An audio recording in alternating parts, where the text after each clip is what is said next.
Bhagavad Gita vertical bar अध्याय 8 पूर्ण स्वतंत्रता वर्टिकल बार सारांश। अर्जुन ने कृष्ण से स्वयं ईश्वर और क्रिया की प्रकृति के बारे में बताने का आग्रह किया। वह कृष्ण से पूजा की व्याख्या करने और मृत्यु के समय भगवान के साथ रहने के तरीके के बारे में भी पूछता है। कृष्ण बताते हैं कि सच्ची स्वतंत्रता मृत्युहीन के साथ मिलन या ईश्वर है। वह क्रिया को स्वयं की रचनात्मक शक्ति के रूप में परिभाषित करता है, जो पूरी दुनिया को होने का कारण बनता है।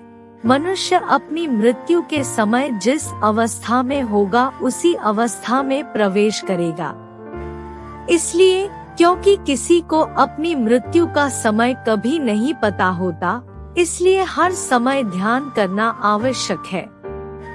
इस तरह एक व्यक्ति जो कृष्ण के बारे में सोचता है, जब उसकी आखिरी सांस ली जाती है तो वह भगवान के साथ होगा। इस प्रकार कृष्ण अर्जुन से कहते हैं, गाइड पर ध्यान लगाओ बटा। मूल बटा कवि एक परमाणु से छोटा बटा। सूर्य के समान शानदार वे प्राणी जो लगातार कृष्ण का ध्यान करते हैं, वे कहते हैं, और जिनका प्यार बटा ध्यान के माध्यम से गहरा हो गया है, उन्हें पुनर्जन्म लेने की आवश्यकता नहीं होगी। कृष्ण के अनुसार भगवान के लिए एक दिन या रात 4 अरब वर्षों तक रहता है। सन्निहित प्राणी भोर में भगवान से आते हैं और रात के समय भगवान की अव्यक्त प्रकृति में वापस डूब जाते हैं। अव्यक्त के दायरे से परे एक और क्षेत्र है, जो आदिम अस्तित्व की अव्यक्त अवस्था है। जब ब्रह्मांड के चक्र के साथ सभी चीजें नष्ट हो जाती हैं, तो आदिम अस्तित्व ही बचता है। कृष्ण कहते हैं कि जो पुरुष इस स्थिति तक पहुँचते हैं, जिसे वे सर्वोच्च निवास कहते हैं, उनका फिर से जन्म नहीं होगा। वह इन दुर्लभ व्यक्तियों में से प्रत्येक को सर्वोच्च व्यक्ति कहते हैं। कृष्ण प्रकाश के समय में सभी पदार्थों को प्रकट करते हैं और अंधेरे के समय में सभी पदार्थों को नष्ट कर देते हैं, इससे पहले कि यह फिर से प्रसुप्ति में विलीन हो जाए। प्रबुद्ध व्यक्ति ब्रह्मांड की चल रही प्रकृति के इस हिस्से को समझता है। कृष्ण तब बताते हैं कि कैसे योग के पुरुष पुनर्जन्म लेंगे या फिर से लौटेंगे। 6 महीने के अंधेरे के दौरान मरने वाले पुरुषों का पुनर्जन्म होगा। जो 6 महीने के प्रकाश के दौरान मर जाते हैं, उनका पुनर्जन्म नहीं होगा और पूर्ण स्वतंत्रता में चले जाएंगे। इस अध्याय में कृष्ण अर्जुन को ब्रह्मांड के कामकाज की गहरी समझ देते हैं और कैसे वे पुनर्जन्म के साथ मेल खाते हैं और पुनर्जन्म के चक्र से मुक्ति दिलाते हैं। पुनः सर्वोच्च व्यक्ति, ईश्वर और कृष्ण जैसे शब्दों का परस्पर उपयोग एक जटिल समझ का हिस्सा है।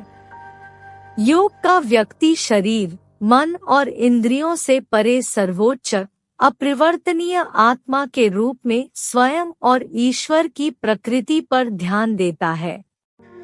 इस परम आत्मा या कृष्ण का ध्यान करके वह व्यक्ति मुक्ति प्राप्त करेगा। वे जीवित रहते हुए या तो पीड़ा या शांति के प्रति अनासक्त होंगे। इस अवस्था में ईश्वर और स्वयं के मिलन का ध्यान करते हुए व्यक्ति मरने पर पुनर्जन्म के चक्र से मुक्ति पालेगा। वे फिर से भगवान या सर्वोच्च व्यक्ति ब्रह्मांड का सार के साथ एक हो जाएंगे। हालांकि कृष्ण जोर देकर कहते हैं कि यह मिलन तभी होगा जब प्रबुद्ध व्यक्ति प्रकाश में मरता है, जैसे कि दिन के उजाले, अग्नि के प्रकाश या 6 महीनों के दौरान जब दिन लंबे हो रहे हों। यदि प्रबुद्ध व्यक्ति वर्ष के अंधेरे में या रात में मरते हैं, तो वे एक बार फिर पुनर्जन्म के चक्र में प्रवेश करेंगे। प्रकाश और अंधेरे की अवधारणा पुनर्जन्म के बड़े चक्र और पुनर्जन्म से मुक्ति का प्रतीक है। इस विश्व दृष्टि में समय की प्रकृति विस्तृत है, जैसा कि कृष्ण बताते हैं। यह विश्व दृष्टि सन्निहित अस्तित्व की समयावधि को 4 युगों में फैली हुई अरबों वर्षों तक चलने वाली अवधि के रूप में देखती है। इन 4 युगों की अवधि के दौरान सन्निहित दुनिया एक आदर्श स्थिति से तेजी से भ्रष्ट होती चली जाती है और फिर चक्र फिर से शुरू हो जाता है। भगवद गीता के अध्याय 8, जिसका शीर्षक स्थिरता की प्राप्ति है, में कई महत्वपूर्ण बिंदु और शिक्षाएं हैं।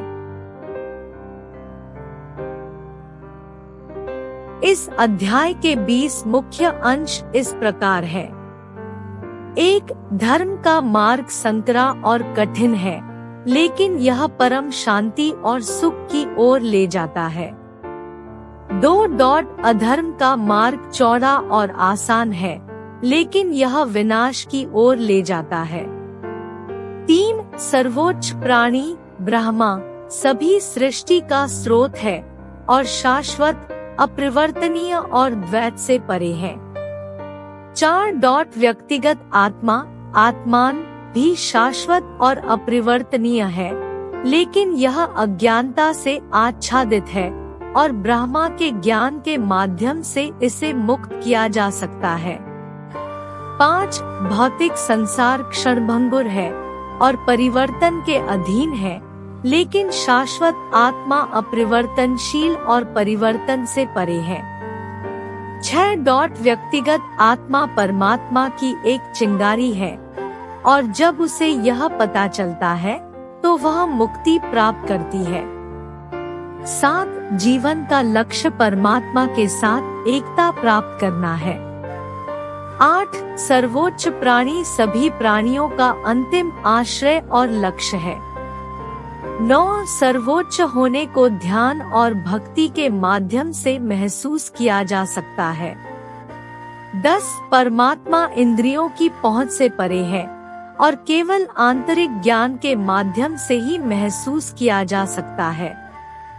11. परमात्मा सभी प्राणियों का अंतरतम स्व है और इसे महसूस करने से व्यक्ति को शांति और खुशी की प्राप्ति होती है। 12. भक्ति का मार्ग परमात्मा के साथ एकता प्राप्त करने का सबसे आसान तरीका है। 13. परमात्मा सभी आशीर्वादों का परम स्रोत है और उसकी शरण लेने से व्यक्ति सभी नुकसानों से सुरक्षित रहता है। 14. सर्वोच्च जाति, धर्म या लिंग की परवाह किए बिना सभी के लिए निष्पक्ष और समान है। 15. परमात्मा वे की पहुंच से परे है, मन और केवल भक्ति और समर्पण के माध्यम से प्राप्त किया जा सकता है। 16. परमात्मा परम शिक्षक और मार्गदर्शक है और उनका मार्गदर्शन प्राप्त करके व्यक्ति अज्ञानता को दूर कर सकता है और ज्ञान प्राप्त कर सकता है। 17. परमात्मा ही जीवन का अंतिम लक्ष्य और उद्देश्य है और इसे समझने से व्यक्ति को शांति और सुख की प्राप्ति होती है। 18. सर्वोच्च अस्तित्व द्वैत से परे है और इसे समझने से व्यक्ति जन्म और मृत्यु के चक्र से शांति और मुक्ति प्राप्त करता है। 19. परमात्मा शब्दों से परे है और केवल भक्ति और ध्यान के माध्यम से ही अनुभव किया जा सकता है। 20. परमात्मा परम सत्य है और इसे महसूस करके व्यक्ति चेतना की उच्चतम अवस्था को प्राप्त करता है। Thank you to watching our video. Please subscribe our channel, like, comment, share our video. Thank you.